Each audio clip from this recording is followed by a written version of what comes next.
¿Cómo recuperar tu dispositivo por patrón o contraseña olvidada? En este video tutorial te explicaremos paso a paso de cómo recuperar tu dispositivo sin utilizar la PC. Lo primero que vamos a hacer es lo siguiente: vamos a presionar botón de encendido, botón de volumen abajo al mismo tiempo, mientras tocamos la pantalla hasta que el dispositivo reinicie. Cuando el dispositivo reinicie, soltamos botón de volumen abajo, sostenemos el de volumen arriba.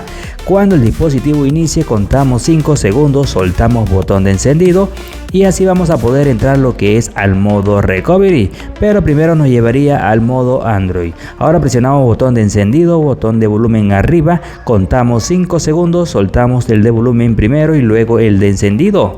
Ahora nos desplazamos donde dice Wipe Data Factory Reset, con encendido seleccionamos, bajamos y con encendido volvemos a seleccionar.